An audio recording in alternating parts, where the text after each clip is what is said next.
Well, I don't mean to pee on your bonfire, Boris, you know, especially if you try to keep this quiet, but, oops, let's begin.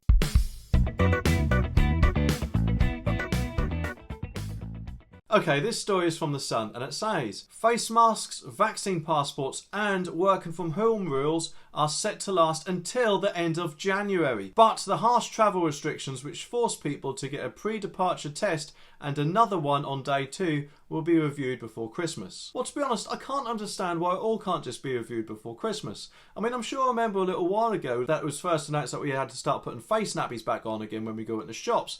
That the government said at the time that it was a temporary measure and it would be lifted immediately if they found out that it wasn't actually as serious as first thought. Now, don't get me wrong, I'm not trying to say that it isn't bad, because it will affect some people.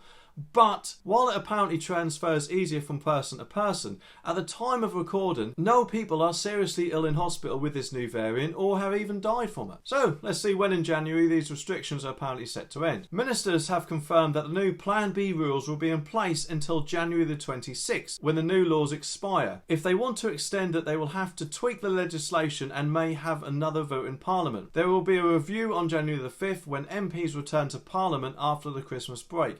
But it is unlikely they will be lifted if there are still rising cases of the Omicron variant. Well, that's just great, isn't it? More than a month after Christmas, and obviously around 6 weeks from when it was announced the other day. Despite the daily figures charts, which obviously shows infection going up, but the deaths remain at a relatively lower level compared to the infection rate, don't they? Although I am glad that we didn't go into full-blown lockdown like I think Australia did not so long ago when 2 cases were announced of the Delta variant, I think it was. But to be honest, it does actually make me wonder what is going to be next, and if the public are actually going to follow it, especially if they might think Downing Street will. YouTube's algorithm thinks you'd like to see one of these videos next, so let me know if it's right.